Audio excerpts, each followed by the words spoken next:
Start. Okay class, तो आज हम लोग स्टार्ट कर रहे हैं क्लास 10th मैथ्स का चैप्टर नंबर 11, जिसमें हम लोग आज कर रहे हैं एक्सरसाइज 11.1। 11.1 का जो फर्स्ट क्वेश्चन है वो हम लोग करेंगे। और इसके लिए हमें क्या करना है, क्वेश्चन सबसे पहले क्वेश्चन पढ़ लेते हैं। ये हमारी बुक है, बुक में क्वेश्चन नंबर 1 है एक्सरसाइज 11.1 का। Draw a line segment of length 7.6 centimetre and divide it in the ratio 5:8। Measure the two parts. यानी इस तरह का, या तो यही क्वेश्चन या इस तरह का कोई भी क्वेश्चन आपकी बुक में पेपर में आ सकता है। उसमें क्या हो सकता है, बस इस लंबाई, ये जो लाइन है इसकी लेंथ चेंज हो सकती है, या फिर हो सकता है आपको ये रेशियो चेंज करके दे दें, जो रेशियो है इसे चेंज करके दे दें, लेकिन पैटर्न यही रहेगा, करने की प्रोसेस यही रहेगी। ठीक है, तो चलिए देखते हैं कैसे बनाएंगे हम इसमें। सबसे पहले हमें एक लाइन बनानी है, क्वेश्चन में जो दिया हुआ है सबसे पहले हमें एक लाइन बनानी है 7.6 सेंटीमीटर की। तो ये हमारे पास ऑलरेडी पेंसिल इसमें लगी हुई है, सो इसका यूज़ करेंगे हम। 7.6 सेंटीमीटर लॉन्ग हम लाइन बनाएंगे। ये देखिए कुछ इस तरह से ये 7.6 सेंटीमीटर लाइन बन गई। इसका आप कोई नाम दे सकते हैं, जनरली हम नाम देते हैं AB। ठीक है, ये देखिए। अब आपको क्या करना है, वैसे इसके दो तरीके हैं। यहाँ पर मैं सिर्फ एक ही मेथड बता रही हूँ क्योंकि मैं चाहती हूँ कि आप एक ही मेथड याद रखें और उसी के अकॉर्डिंग प्रिपेयर करें। तो आपको क्या करना है, A पॉइंट पर और B पॉइंट पर दो एंगल्स बनाने हैं, दो रेज बनानी है एक पर्टिकुलर एंगल पर। तो सबसे पहले हम पॉइंट A पर 60 डिग्री के एंगल पर एक रे बनाएंगे। तो यहाँ पर हम एक रे बनाएंगे 60 डिग्री के एंगल पर। तो आप कोई भी एक्यूट एंगल ले सकते हैं, बस ये होना चाहिए कि पॉइंट A पर जिस डिग्री पर आप एंगल बनाएंगे उसी एंगल पर आपको रे बनानी है पॉइंट B से, सेम एंगल होना चाहिए। तो हम अपनी कन्वीनियंस के लिए मैं आपको सजेस्ट करूँगी, क्योंकि आपको एक एक्यूट एंगल बनाना और सबसे आसान एंगल होता है 60 डिग्री, तो आप वो वाला एंगल बनाएंगे। 60 डिग्री एंगल बनाने के लिए हम क्या करते हैं, A पॉइंट पर कोई भी रेडियस का एक सेमी सर्कल बनाएंगे। ये कंपास, ठीक है। तो सबसे पहले हमें यहाँ पर A पॉइंट पर 60 डिग्री का एंगल बनाना है। तो इसके लिए आप कोई भी रेडियस ले लीजिए और A पॉइंट को सेंटर मानते हुए आपको एक सेमी सर्कल बनाना है कुछ इस तरह से।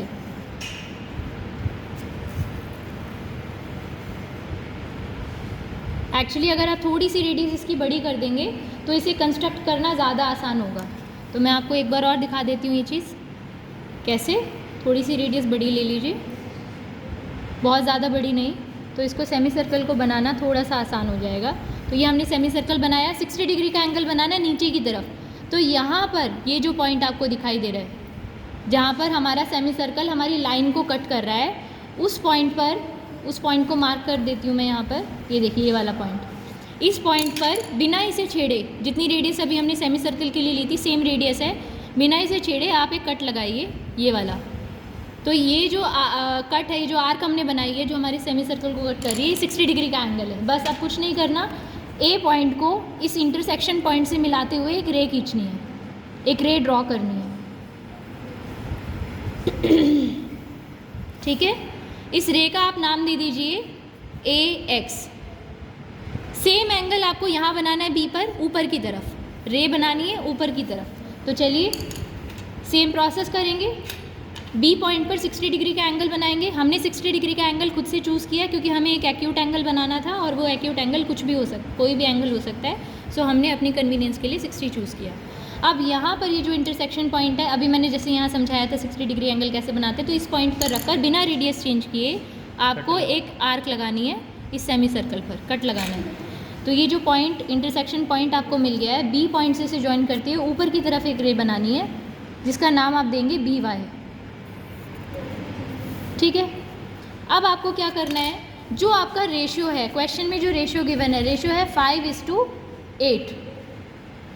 ठीक है, 5:8 रेशियो है। लाइन को आपको डिवाइड करना है 5:8 रेशियो में। तो नीचे की जो रे है आपकी, इस रे पर आपको 5 कट्स लगाने हैं और ऊपर वाली रे पे आपको 8 कट्स लगाने हैं। ठीक है, तो उसके लिए आपको इस रे को थोड़ा सा लंबा रखना पड़ेगा। यहाँ पर हमने रे थोड़ी छोटी रखी है, इस रे को थोड़ा और लंबा कर देते हैं क्योंकि ऊपर 8 इक्वल कट्स लगाने हैं हमें।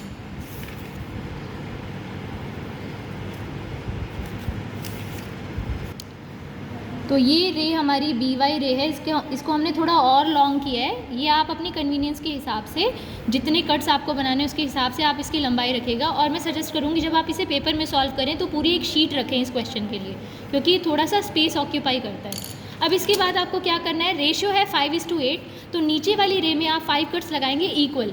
तो आप ये डिस्टेंस जो आप लेंगे अपनी कंपास में, वो आप डिस्टेंस कितना भी रख सकते हैं, बहुत ज़्यादा मत रखिएगा, क्योंकि जितने बड़े कट्स लगेंगे उतना ज़्यादा डिस्टेंस आपको चाहिए होगा। हमें 5 कट नीचे बनाने हैं, क्योंकि पहला नंबर 5 है, तो 5 कट्स नीचे और 8 कट्स बी पॉइंट पर।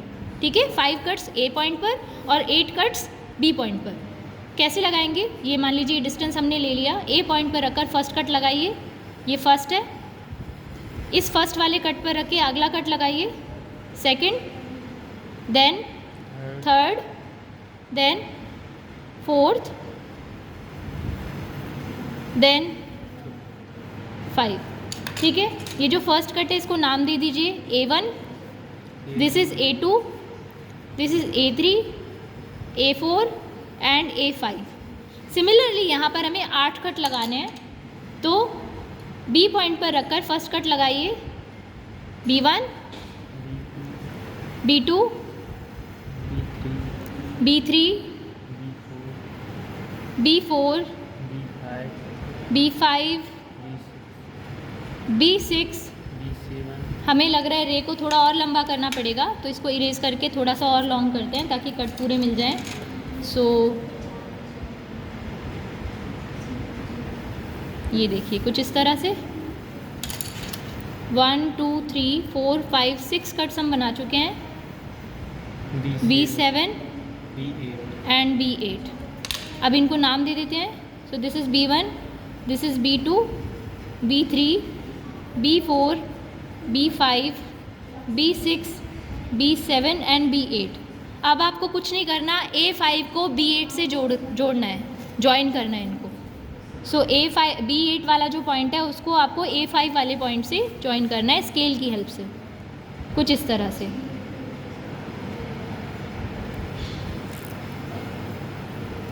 पेंसिल आपकी शार्प होनी चाहिए, तभी आपको प्रॉपर डिवीजन मिलेगा। अब देखिए हमारा रेशियो था 5:8, यानी आगे वाला हिस्सा, लाइन जो कटी है दो हिस्सों में कटी है, बराबर नहीं है ऑब्वियसली, आगे वाला हिस्सा छोटा होगा और पीछे वाला बड़ा होगा। अब आपको इसे देखकर ही पता चल रहा होगा, इसमें ये वाला जो पोर्शन है ये छोटा है और ये वाला पोर्शन थोड़ा बड़ा है। आप इसको वेरीफाई कैसे करेंगे, इस पॉइंट को नाम दे दीजिए P। तो A से लेके P तक का डिस्टेंस आप मेजर कर लीजिए। ठीक है, जैसे यहाँ पर हमें मिल रहा है 2.8 और B से लेके P तक का डिस्टेंस BP इज़ 4.8। देखिए अब आपका ये जो टोटल लाइन थी इसकी लंबाई कितनी थी, इसकी लेंथ कितनी थी, 7.6। तो AP और BP को जोड़कर 7.6 आना चाहिए। 2.8 में 4.8 अगर आप ऐड करेंगे तो आपको मिलेगा 7.6 सेंटीमीटर, यानी कि आपकी कंस्ट्रक्शन बिल्कुल ठीक हुई है। ठीक है, यहाँ से आप इसे रेशो भी निकाल सकते हैं। इसका AP और BP का रेशो आना था हमारे पास 5/8। ठीक है, तो AP और BP का रेशो अगर आप यहाँ से निकालें, एक्चुअली ये देखिए अब मैं आपको सिखा रही हूँ जस्टिफिकेशन में आपको सबसे पहले लिखना है कि ये दोनों सिमिलर ट्राइंगल्स हैं। कौन से दो ट्राइंगल्स, ये जो ट्राइंगल्स आपको नज़र आ रहे हैं A5P, तो इन ट्राइंगल A5P एंड, और दूसरा ट्राइंगल कौन सा नज़र आ रहा है, ये वाला B8P, B8P। ये जो दो ट्राइंगल्स हैं, ये दोनों ट्राइंगल सिमिलर हैं। कैसे सिमिलर हैं, देखिए ये एंगल, दोनों एंगल बराबर हैं, आपने खुद कंस्ट्रक्ट किए हैं, यानी एंगल PAX बराबर है एंगल PBY के, ये ऊपर Y है यहाँ पर। ठीक है, PBY के, जो आपने 60 डिग्री एंगल लिया है खुद से कि ये दोनों एंगल्स बराबर हैं। और ये वाला जो एंगल है ये वर्टिकली अपोजिट एंगल है, तो एंगल APA5 इक्वल होगा एंगल BPB8 के, BPB8 के। जो P एंगल है ये बराबर है, क्यों बराबर है, वर्टिकली अपोजिट एंगल। कि जब दो लाइन एक दूसरे को इंटरसेक्ट करती हैं तो जहाँ पे वो काट रहे हैं एक दूसरे को उनके आमने सामने के एंगल बराबर होते हैं हमेशा। तो इस AA सिमिलैरिटी क्राइटेरिया से ये दोनों ट्रायंगल क्या हो गए, सिमिलर प्रूव हो गए। अब आपने एक थ्योरम पढ़ी थी BPT थ्योरम, वो ये कहती है, पहले हम यहाँ लिख देते हैं, यूजिंग AA सिमिलैरिटी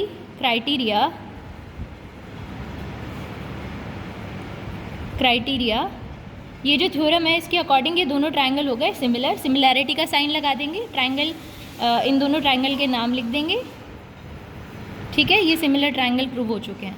अब आपको क्या करना है, BPT थ्योरम यहाँ पर अप्लाई करनी है।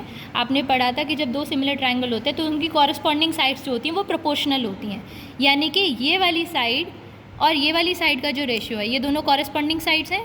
That means A5 upon B8 बराबर होनी चाहिए, इसका रेशियो बराबर होना चाहिए AP अपॉन BP के। अब आपने अभी यहाँ से निकाला है AP और BP, A5 और B8 का जो रेशियो था वो कितना है भाई, A से लेके A5 तक डिस्टेंस कितना हो गया 5 यूनिट्स, और B से लेके B8 तक डिस्टेंस हो गया 8 यूनिट्स, है ना। और AP अपॉन BP का रेशियो यहाँ से कितना आ गया 5/8। और जब आप इन दोनों का रेशियो निकालेंगे, मतलब यही तो आपको प्रूव करना था, जो लाइंस थी आपको इन्हें किस रेशियो में डिवाइड करना था, 5 और 8 के रेशियो में। तो ये आपका जस्टिफिकेशन कंप्लीट हो चुका है।